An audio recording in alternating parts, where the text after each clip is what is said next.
느헤미야는 느헤미야를 하나님께서 부르시는 방법은 굉장히 평범했습니다. 성경에 나오는 많은 사람들처럼 신기한 기적을 통해서 어떤 증거들을 통해서 하나님께서 부르신 것이 아니라 그런 신비한 체험들을 통해서 하나님께서 부르신 것이 아니라 지극히 평범한 일상 가운데서 하나님께서 부르고 계십니다.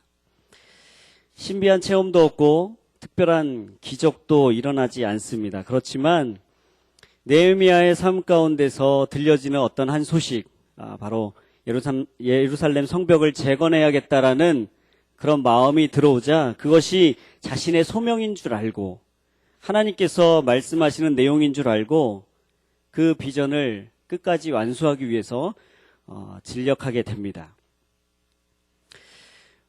뚜렷한 이적도 나타나지 않고 체험이 없음에도 불구하고 일상 속에서 하나님이 부르시는 음성을 들었고 그 음성 가운데 분명한 하나님이 나의 삶 가운데 이루어 가실 비전들이다라는 것을 붙들고 나아가고 있는 것이죠. 이때 이스라엘의 상황은 지금 북이스라엘은 아수르에게 이미 멸망을 당했고요. 바벨론에게 남유다가 멸망을 당해서 이제는 나라가 없어져 버린 상태. 이스라엘이라는 나라는 이제 존재하지 않는 그런 나라로 있었습니다. 기억 속에서만 있었습니다. 바벨론 539년에 페르시아의 고레스 왕에 의해서 포로들이 다시 예루살렘으로 돌아가게 되죠.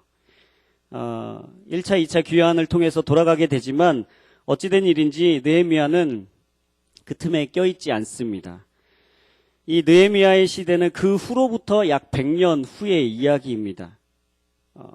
느헤미야의 이 꿈을 이뤄가는 과정들을 보면서 하나님께서 나의 삶 가운데 꿈을 주셨는데 그 꿈을 이뤄가는 그 날마다의 삶에 어떤 일들이 일어나는가, 또 그 일들이 나에게 다가올 때 어떻게 반응하고 하나님 앞에 나아가야 되는가를 느헤미야의 이 꿈을 통해서 좋은 모델을 삼았으면 좋겠습니다.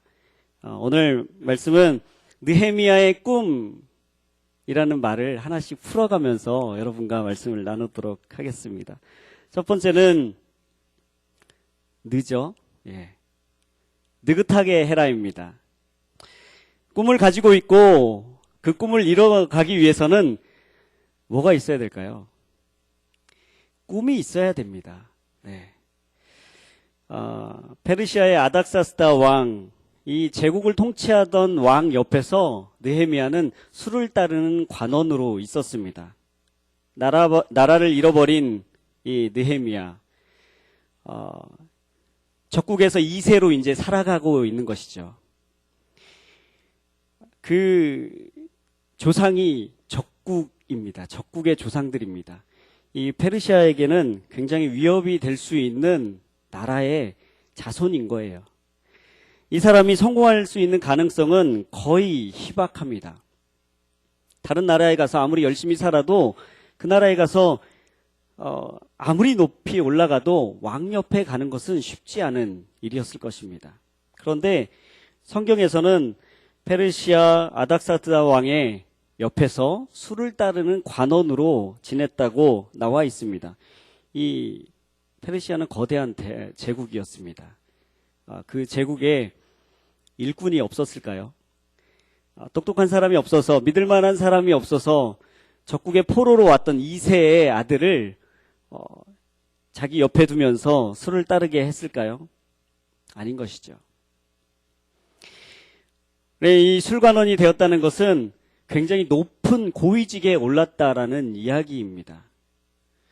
왕이 볼 때뿐만 아니라 또 사람들이 볼 때도 굉장히 성실하게 자기의 일을 잘 감당했다라는 것을 우리는 그의 직분을 통해서 알 수 있습니다. 교육이나 제대로 받았을까요? 남들보다 좋은 환경이나 좋은 상황 가운데서 공부하거나 배우지 못했을 것입니다. 왜냐하면 이 사람의 출신 때문에 그런 것이죠. 그런데 지금 느헤미야의 상황은 왕 옆에서 수를 따르는 관원으로 있습니다. 술 따르는 관원이 얼마나 중요한 직책이냐 하면 왕이 먹는 것들을 모두 다 맛을 보고 독이 들었는지 안 들었는지를 시험해보는 그런 사람이었다라고 합니다. 또 잔치를 열면 누가 올 것인지 명단을 결정하고 잔치를 준비하는 그런 아주 중요한 역할을 감당했다라고 합니다. 마음만 먹으면 언제든지 왕을 죽일 수 있는 그런 요직에 있는 것이죠. 어떤 사람이요? 적국의 자손이 지금 페르시아 왕 옆에서 그렇게 하고 있습니다. 자신의 조상들을 통해서 또 들리는 이야기들을 통해서 하나님이 다스리던 나라, 자신의 나라는 이제 존재하지 않지만 자신의 출신이 어디에서 왔는지 또 자신의 조상들이 누구를 섬겼는지는 알고 있었습니다. 자신이 할 수 있는 최대한 높은 위치라고 한다면 어쩌면 술 따르는 관원 정도가 충분히 만족하고 인생에서 나 성공했다라고 흡족해하며 살아갈 수 있는 그런 위치였습니다. 이런 사람에게 하나님의 꿈이라고요? 그것은 조금 무리한 꿈이 될 수 있을 것입니다. 그런데 이 느헤미야에게 하나님의 마음이 떨어지게 되는 거예요. 우리는 비전이 우리에게 확실해지지 않을 때 이렇게 이야기합니다. 다른 사람들은 잘도 비전을 찾아가고 꿈을 향해서 열심히 달려가고 있는데 나의 꿈은 무엇이고 나의 비전은 무엇인가? 꿈을 열심히 이루어가라고 하는데 비전을 이루어가라고 하는데 그것은 꿈이 확실하고 비전이 확실한 사람들이나 하는 이야기지. 나의 꿈은 도대체 언제 이루어지는 것인가? 나의 꿈은 도대체 뭘 하고 살아야 하나님의 꿈을 이루어가는 것인가? 라는 답답함 속에 살아가는 사람들이 있죠. 어쩌면 느헤미야의 삶은 우리가 이 성경을 전체적으로 보기 때문에 굉장히 시원하게 하나님의 꿈을 이루어가지만 이때 당시에 지금까지 술관원이 되기까지 어쩌면 술관원 자체가 그 지위 자체가 인생에서 오를 수 있는 최고의 지위다라고 생각을 하며 열심히 살았을 수 있습니다. 그 이전까지는 하나님의 일들이 어떻게 느헤미야의 삶을 통해서 이루어진다라는 힌트가 전혀 없기 때문에 그렇습니다. 어쩌면 이스라엘 백성들 중에서 제일 출세한 사람일 수 있습니다. 꿈을 이룬 거 아닌가요? 좋은 자리, 좋은 직장, 연봉도 굉장히 많이 나왔을 것이고 명예도 있을 것이고 모든 것을 다 이루어간 이 느헤미야. 나는 이만하면 하나님이 복을 주셔서 꿈을 이뤘어 라고 말할 수 있는 위치가 아닌가요? 꿈을 찾지 못하고 헤매고 있는 나의 꿈은 어디 있는가? 느헤미야는 이 자리에 오기까지 어쩌면 답답한 시간을 묵묵히 침묵하면서 보내야 했을 것입니다. 나의 꿈은 어디에 있는가? 나는 이렇게 살다가 내 인생은 끝이 나는 것인가? 나는 무슨 일을 하면서 가치 있게 살아가야 되는 것인가? 그런 의문이 계속 있었을 것입니다. 우리 안에도 이런 것들이 있습니다. 꿈을 찾지 못하고 헤매고 있는 어쩌면 우리 안에 그런 지체들이 있다면 느긋하게 하십시오. 하나님의 꿈은 반드시 이루어집니다. 하나님은 우리를 향해서 분명한 계획을 가지고 계시고 그 계획은 지금도 이루어가고 계신다는 것입니다. 하나님께서는 작은 일에 충성하고 있는 자, 페르시아의 왕궁에서도 다른 사람들에게 있어서도 충성을 다하는 이 느헤미야를 쓰신 것처럼 아직 하나님의 꿈이 분명하지 않지만 무엇인지 분명하고 선명하게 알 수는 없지만 내 삶의 자리에서 충성되게 일하고 있는 그 사람을 준비된 사람을 하나님께서는 쓰시는 줄 믿습니다. 마태복음 25장에 작은 일에 충성된 종에게 하나님께서 큰 일을 맡기신다라고 나오고 있습니다. 하나님께서 사람을 부르시는 법칙이 여기에 나와 있는 것이죠. 비전을 발견하지 못했습니까? 조급해하지 마십시오. 하나님이 일하고 계십니다. 하나님은 비전이 불확실하고 꿈이 없는 상황에서도 우리를 위해서 싸우고 계시는 하나님이시기 때문에 그렇습니다. 아멘. 그렇다면 비전이 마음속에 생기고 하나님의 일이 분명해지면 우리는 어떻게 해야 할까요? 느가 지나갔으니까 다음에 뭐죠? 헤매지 마라입니다. 동포들의 안타까운 소식을 듣고 느헤미야는 예루살렘 성벽을 세우겠다는 계획을 비전을 품게 됩니다. 느헤미야의 상황은 성벽을 재건할 만한 그런 상황이 아니었습니다. 느헤미야는 지금 적국의 고위 관리로 일하고 있는 것이죠. 과거에 이미 예루살렘으로 먼저 돌아온 사람들은 자기들이 돌아오고 나서 성벽을 재건해야겠다는 계획을 가지고 한번 시도해 본 적이 있었습니다. 그런데 이것은 페르시아 왕에 의해서 무산된 일이었습니다. 느헤미야도 이 사실을 알고 있었습니다. 과거에 앞서간 사람들이 성벽을 재건하기 위해서 그 마음을 비전에 품고 그 일을 해보려고 했습니다. 그런데 자기가 섬기고 있는 이 나라의 왕이 그 일을 못하게 한 거예요. 실패의 경험이 있는 거예요. 한번 실패해보면 그 다음에는 그 일을 도전하기가 쉽지 않습니다. 과거의 실패의 경험이 있고요. 그러다 보니까 이것은 느헤미야에게 굉장히 큰 부담으로 왔습니다. 이 느헤미야의 꿈이 이루어지기까지 느헤미야의 헌신이 뒷받침되고 있다는 것을 우리는 말씀을 통해서 알 수 있습니다. 이 느헤미야가 불가능한 상황 가운데서 이 마음을 품고 비전을 품게 된 것이 느헤미야 1장 1절에 보면 기스를월이라고 되어 있습니다. 이것은 12월입니다. 비전을 품고 이 비전이 언제 이루어졌나 보니까 니산월이라고 되어 있습니다. 이 니산월이라고 하는 것은 언제냐면 4월이라는 뜻인데 이때 성벽이 완성된 날이 아니라 왕이 성벽을 재건하러 떠나라, 괜찮다, 가라라고 허락을 해준 날이 4월입니다. 그러면 몇 개월 동안 이 마음을 품고 있어야 됩니까? 4개월에서 5개월 동안은 이 마음을 품고 있어야 됩니다. 우리는 예배 가운데서, 말씀 가운데서 은혜를 받고, 찬양 가운데서 은혜를 받고 비전을 발견하게 됩니다. 일상 가운데서 살아가면서 나의 비전이 어디 있는가, 하나님께서 나의 인생을 통해서 어떤 일들을 계획하고 계시는가를 발견하게 됩니다. 발견하는데 이 비전을 발견하고 나서 조바심이 나기 시작하는 거예요. 하나님 언제 이뤄주실까? 이 일이 성취가 언제 될까? 조바심을 내기 시작합니다. 그리고 기한을 정해놓죠. 하나님 언제까지 이 일을 이뤄주십시오.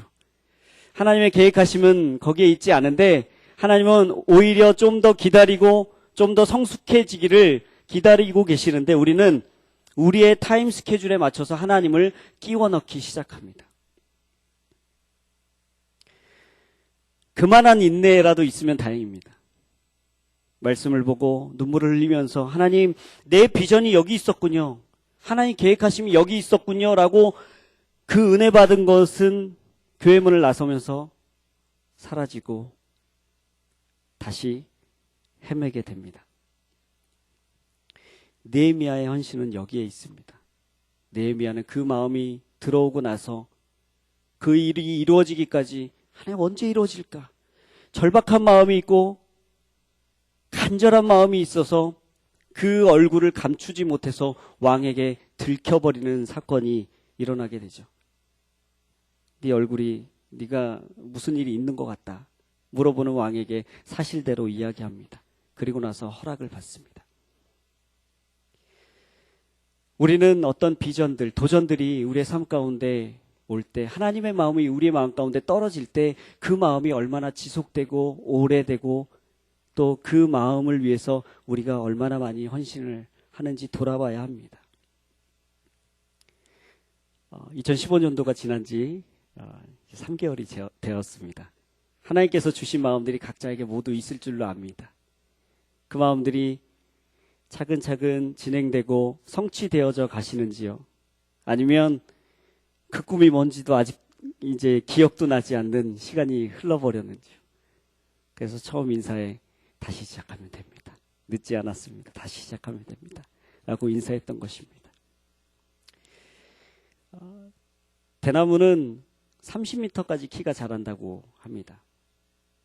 그런데 이 아주 작은 죽순이죠. 죽순에서 큰 30m가 되는 대나무로 자라기까지 딱 6주가 걸린다고 합니다. 6주. 근데 많은 사람들이 대나무가 그렇게 커가기를 지켜보고 앉아 있으면 대다수의 사람들이 그냥 포기해버리고 만다고 합니다. 왜냐하면 나무를 심고 땅속에서 기다리는 5년의 시간을 계산하지 못한 거예요. 대나무는 땅속에 심고 나서 5년 동안은 아무 일도 일어나지 않는다고 해요. 아무 일도 일어나지 않습니다. 근데 어떤 시점이 딱 지나고 나면 하루에도 몇 센치가 자랄 정도로 쑥쑥 커간다고 합니다. 그렇다면 30m나 자라고 있는 대나무가 그 나머지 5년의 시간이 불필요한 시간이었는가? 아니죠. 30m 자라기 위해서 5년의 시간 동안 아무 일도 일어나지 않은 것이 아니라 인내하는 시간이 그 안에 필요했다라는 것입니다. 우리도 하나님의 꿈을 이루어가기에 하나님의 꿈이 뭐 어디 있는지 잘 모르겠습니다. 그리고 하나님의 꿈이 어디 있는지 분명히 알았지만 내 안에 그것을 인내하고 참고 기다리는 시간이 부족했습니다라고 고백할 때가 너무나 많다는 거죠. 하나님께서는 왕이 느헤미야에게 이제 가도 좋다라고 말하는 그 순간까지 인내하면서 기다린 사람입니다. 우리의 꿈이 이루어지지 않아서 조바심이 나 있습니까? 대나무를 생각하시고 느헤미야를 생각해 보십시오.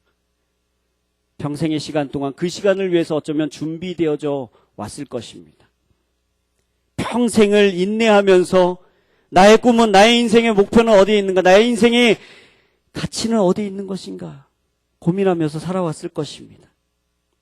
여러분, 열매가 없는 순간에도, 계속되는 인내의 순간에도 하나님께서는 우리를 위해서 싸우고 계십니다. 아멘. 그렇다면 비전이 분명해지면 그 일은 자연스럽게 일어나는 일인가요? 아니죠. 세 번째 뭐죠? 미친 듯이 해라입니다. 모든 사람들이 동원이 되어서 밤이 낮이 되도록, 낮이 밤이 되도록 열심히 성벽 재건하는 일을 도왔습니다. 모든 사람들이 도왔습니다. 한 마음이 되어서 그 일을 해나가고 있습니다. 하나님의 비전도 분명하고 그 일을 해나가는 사람들도 분명하게 그 일의 목적을 알고 있었습니다. 그리고 열심으로 해나가고 있습니다. 우리는 흔한 착각에 이렇게 빠집니다. 하나님의 일이 분명하면 어떤 어려움도 거침없이 될 것이다. 어떤 어려움도 없을 것이다 라는 착각 속에 빠져 있을 때가 있다는 것이죠. 이 순조롭게 진행되던 성벽 재건하는 일에 방해꾼들이 등장을 하게 됩니다. 바로 산발랏과 도비아라는 사람입니다. 이 산발랏은 사마리아 지역을 통치하는 통치자였습니다. 사마리아 지역은 예루살렘과 얼마 멀지 않은 가까운 곳에 있는 것이죠. 예루살렘 성벽이 모두 다 회파되고 성문짝이 떨어져 나가고 있는 그때에는 만만해 보였던 예루살렘이 성벽을 재건하고 있대요. 옆에 성을 다스리고 있는 사람이 볼 때 어떻게 느꼈을까요? 위협으로 느꼈겠죠. 성벽이 재건되지 않아야 되는 것이고 그들이 망해버린 것 같고 거지같이 살아가고 있는 것이 오히려 훨씬 자기에게 편했을 것입니다. 협박을 하기 시작합니다. 성벽 재건하는 일을 비웃기 시작합니다. 외부적인 공격이 있는 거예요. 심지어는 이런 소문도 들려오기 시작합니다. 성벽 재건하고 있는 그 기술자를 잡아다가 죽여서 성벽 재건하는 일이 더 이상 진행되지 않도록 해야겠다 하는 그 살해 위협 계획이 들려오기 시작합니다. 외부적인 공격이 있는 것이죠. 14절에 보시면 백성들이 두려워하기 시작합니다. 내부적인 어려움도 그 안에서 일어나기 시작했다는 것이죠. 백성들이 두려워합니다.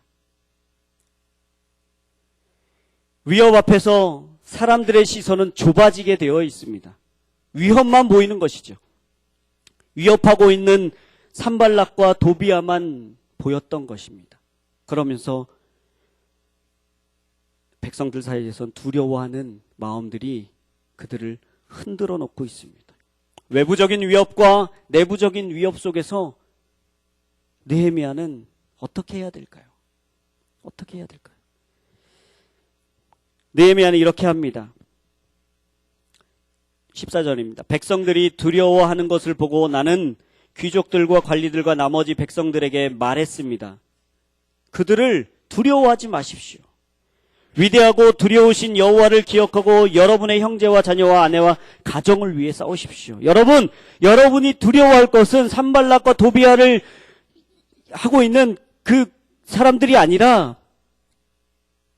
두려우신 하나님을 두려워하라는 거예요. 근데 그 두려우신 하나님이 누구 편에 서 계시냐면 바로 저들 편이 아니라 우리 편에 서 계신다는 거예요. 그러면 우리가 두려워할 하나님이 아니라 저들이 두려워해야 될 하나님으로 인식하라는 거예요. 시선을 저들에게 머물러 두게 하지 마시고 저 너머에 계시는 하나님을 바라보라는 것이죠. 사람들의 좁아진 시각을 영적인 시각으로 돌려놓고 있습니다. 그리고 백성들에게 하나님을 기억할 것을 요구하고 촉구하고 있습니다. 비전을 이뤄가고 계십니까? 순조롭게 잘 돼가고 계신다고요? 그거는 어쩌면 우리가 비전을 잘못 알고 있는 것일 수 있습니다. 하나님의 비전을 이뤄가는데 전혀 어려움이 없다고요? 어쩌면 착각하고 있는 것일 수 있습니다. 하나님의 비전에는 반드시 어려움과 위협과 두려움과 외부적인, 내부적인 갈등들이 반드시 생겨나게 되어 있습니다. 세상의 사람들도 자기의 인생이 성공하기 위해서 발버둥을 칩니다. 미친 듯이 살아갑니다. 밤이 낮이 되도록, 낮이 밤이 되도록, 몸이 상해 가도록 그렇게 살아갑니다. 어려움과 역경을 헤쳐나가기 위해서는 능동적으로 대처합니다. 어떠한 수단과 방법을 다해서라도 본인의 목적을 이루기 위해서 그렇게 열심으로 살아갑니다. 저는 여러분에게 크리스찬들이 목적을 이루기 위해서 어떤 수단과 방법을 다 써도 된다 이런 말씀을 드리는 것이 아닙니다. 그들은 그들의 인생을 위해서도 그렇게 열심으로 살아갑니다. 하물며 하나님의 일을 하는 우리는 어떤가요? 하나님의 일이기 때문에 그냥 대충 하고 슬렁슬렁하고 은혜로 넘어간 적이 얼마나 많이 있나요? 하나님의 그 구원의 역사를 이뤄가기 위해서 하나님의 비전이 성취되어져 가는 그 기쁨을 맛보기 위해서 낮이 밤이 되도록 밤을 새도록 우리가 그 꿈을 향해서 달려나간 적이 언제입니까? 내가 아니어도 하나님의 꿈은 하나님의 일은 성취되어집니다. 그런데 여러분에게 요구하고 계시는 하나님의 마음은 여러분을 구경꾼이 아닌 그 일의 일꾼으로 쓰길 원하신다는 거예요. 하나님이 이루어 가시는 그 비전 앞에 우리는 구경꾼으로 서 있습니까? 아니면 그 일에 우리의 몸과 우리의 인생을 바쳐서 뛰어드는 일꾼으로 서 있습니까? 우리는 하나님의 일을 이뤄가는데 미친 듯이 해야 됩니다. 세상이 볼 때 저 사람 미친 것 같아. 아무리 봐도 미쳤어. 라는 얘기가 어쩌면 칭찬으로 들려야 됩니다. 외부에서 오는 고난과 역경, 내부적인 갈등, 어려움 속에서도 하나님은 우리를 위해서 싸우십니다. 아멘. 그렇다면 그냥 열심히 하기만 되는 것일까요? 열심히 하기만 하면 되는 건가요? 아니죠. 네 번째입니다. 뭐죠? 할 거 다 하면서 못해 입니다. 사실은 이거를 저희 저는 이제 고등부 담당입니다. 네, 그래서 아이들의 비전과 꿈을 이뤄가기 위해서 네이밍을 지어봤던 것입니다. 그래서 함께 나누면 좋겠다 생각이 들어서 가지고 나왔습니다. 야! 할 거 다 하면서 못해! 입니다. 느헤미야는 외부적인 어려움, 내부적인 어려움 앞에 구체적인 계획들을 세우고 나아갑니다. 17절입니다. 건축자재를 실어 나른 사람들은 한 손으로는 일을 하고 다른 한 손으로는 무기를 들었습니다. 네, 한 손에는 일에 쓰이는 도구를 들고 한 손에는 무기를 들었대요. 또 성벽을 쌓는 사람들도 각자 허리에 칼을 차고 일을 하기 시작했다는 거예요.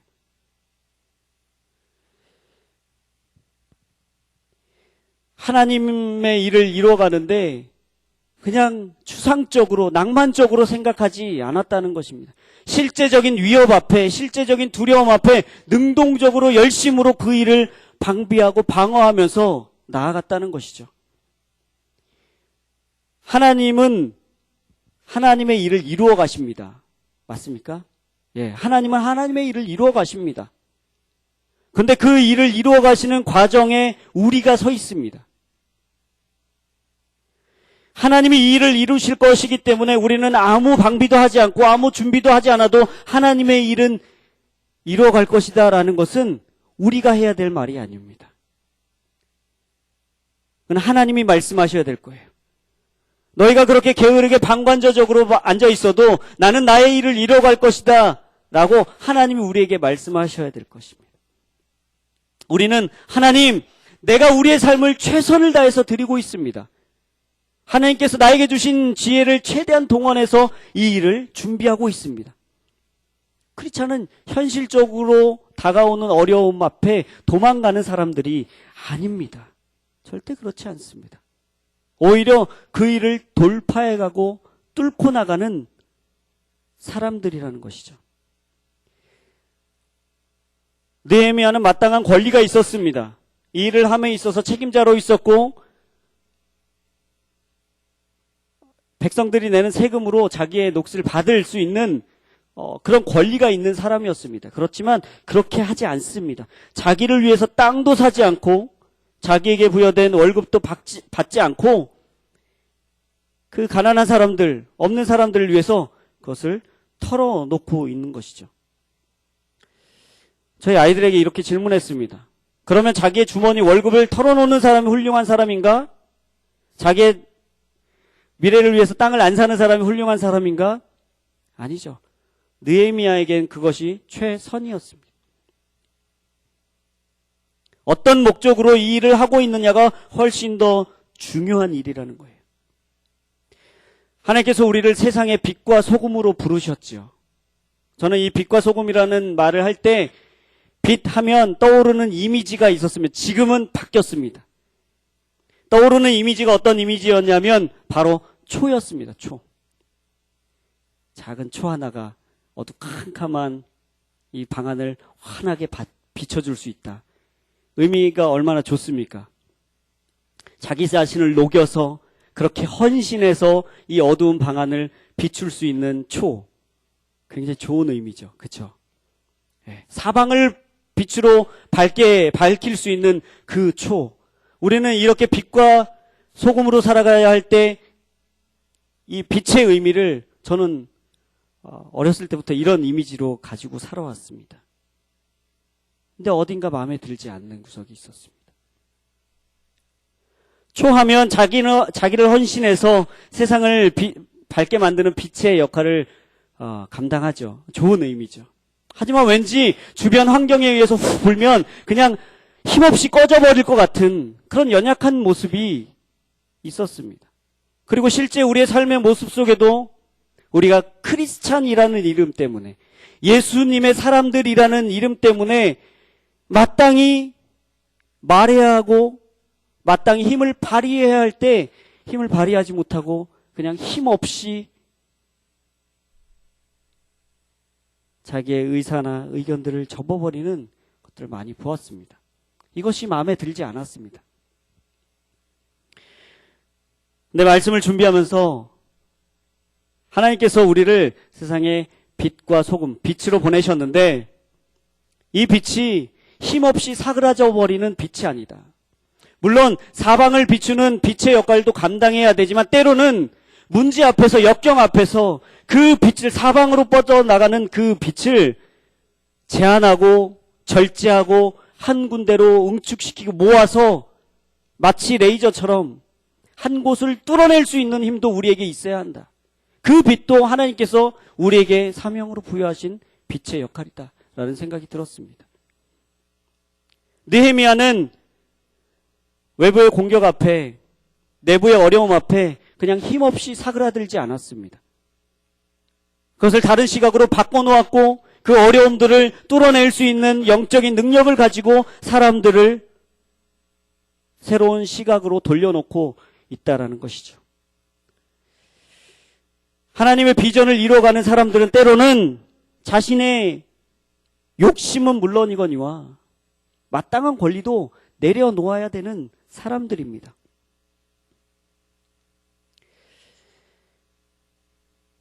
하나님의 사람들이 그런 것이죠. 세상을 향해 헌신하고 우리가 사랑을 베풀어야 되는 존재들이죠. 맞죠. 그런데 하나님의 뜻을 이뤄가기 위해서 우리가 힘을 발휘해야 되는 사람들이기도 합니다. 비전을 이뤄가는 사람들은 더 좋은 것을 위해서 좋은 것을 유보하는 사람들이 아닙니다. 좋은 것, 때로는 고통스럽고 좋지 않은 것도 하나님의 뜻을 이뤄가기 위해서 좋은 것을 유보하기도 하고 고통스러운 것을 선택하기도 하는 그런 존재들인 것입니다. 동의하십니까? 네. 우린 그런 존재들입니다. 좋은 것만을 이뤄가는 사람들이라면 어쩌면 반쪽짜리 비전을 이뤄가고 있는 사람들일 수 있습니다. 느헤미야는 이미 충분히 그 왕궁에서 나는 하나님이 이렇게 인도하셨다라고 생각하며 만족하며 그 인생을 끝낼 수 있는 사람이었습니다. 그렇지만 비전이 그 마음 가운데 떨어졌을 때 그는 가만히 있지 않았다는 것이죠. 우리의 삶이 하나님의 목적을 이루어가는 방향으로 나아갈 때 하나님은 우리를 위해서 싸우실 것입니다. 아멘. 네. 그렇다면 마지막입니다. 결국 무엇이 이루어지는 것일까요? 이 모든 것이 무엇을 이루기 위한 것일까요? 다섯 번째 뭐죠? 꿈입니다. 꿈. 느헤미야의 꿈입니다. 꿈은 이루어집니다. 느헤미야가 성벽 재건을 완성한 후에 자신의 업적으로 자신의 위대함을 드러내기 위해서 사용하지 않았습니다. 사람들 광장에 모이게 하고 모세의 율법책을 사람들 앞에서 낭독하면서 그 기쁨, 그 비전을 이뤄가신 하나님을 기뻐하면서 눈물을 흘리면서 몇 시간이나 그렇게 계속되었습니다. 그들에게는 자신의 인생의 잘됨이 아니라 하나님의 일이 이루어가심의 축제가 열렸고 그것은 예배가 되었습니다. 우리의 삶은 어떤가요? 우리의 삶은 하나님의 꿈을 이루어가는 것을 가장해서 나의 욕심과 나의 꿈을 이루어가는 것을 더 빠르게 가고 있진 않나요? 내 스스로를 속이고 하나님, 이거 하나님의 일을 하는 것입니다. 하나님이 나에게 주신 마음입니다. 하나님의 뜻을 이루어가고 있습니다. 라고 하지만 결국은 나의 잘남을 드러나기 위해서 나의 업적을 드러내기 위해서 사람들에게 칭찬받는 것에 익숙해지고 너무 달콤해서 하나님의 꿈을 사용하고 있지는 않는지 돌아보게 됩니다. 오늘 느헤미야의 꿈을 통해서 하나님이 느헤미야의 꿈을 어떻게 이루어가셨는지 우리는 보았습니다. 느헤미야의 모습은 우리의 삶과 너무나도 닮아 있습니다. 때로는 하나님께서 너의 사명은, 너의 비전은 하면서 거부할 수 없는 음성으로 들려주신 분들도 계시겠지요. 대부분은 내가 울고 있는 곳, 나의 마음이 쓰이는 곳, 내가 잘하고 있는 곳, 그곳에서 비전을 발견하게 되고 하나님이 나의 삶 가운데 원하고 계시는 것들을 발견하게 됩니다. 그 발견한 비전들 앞에 우리는 어떻게 반응하고 어떻게 하루하루를 살아가고 있습니까? 또 그 과정들 가운데서 다가오는 위협들 앞에, 또 내부적인 갈등 앞에 우리는 어떻게 반응하고 있습니까? 여러분, 느헤미야가 좋은 모델이 될 줄로 믿습니다. 느헤미야는 훌륭한 사람이 아니었습니다. 성공할 조건을 가진 사람이 아니었습니다. 그저 하나님의 꿈을 바라보면서 묵묵히 걸어갔던 사람입니다. 우리의 모습과 닮아 있지 않습니까? 우리는 이렇게 살아가야 합니다. 날마다의 삶 가운데서 굉장히 기적적이고 사람들이 깜짝 놀랄 만한 일들이 일어나지 않을지라도 하나님, 나의 삶 가운데 하나님이 싸우고 계십니다. 하나님이 일하고 계십니다. 하나님이 나에게 능력을 주시며 이 꿈들을 이루어 가십니다라는 믿음과 확신을 가지고 나아갈 필요가 있습니다. 그렇게 되길 축복합니다. 하나님은 우리를 통해서 하나님의 꿈을 이루기 원하십니다. 그리고 그 이루어진 꿈의 성취들을 통해서 교회 공동체가 세워져 나가고 이 교회에 대한 부정적인 인식이 만연해 있는 이 사회 가운데서 빛과 소금의 역할을 잘 감당하는 그리스도인으로 세워갈 줄로 믿습니다. 꿈이 없어서 헤매시는 분들이 계신가요? 예. 하나님이 일하고 계십니다. 꿈은 있지만 헤매고 있는 분들이 있나요? 예. 헤매지 마십시오. 하나님은 여러분을 위해서 싸우고 계십니다. 아멘. 기도하겠습니다.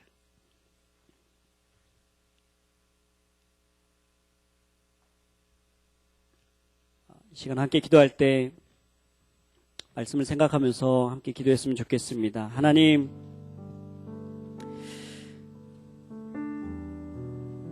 나의 삶 가운데 하나님께서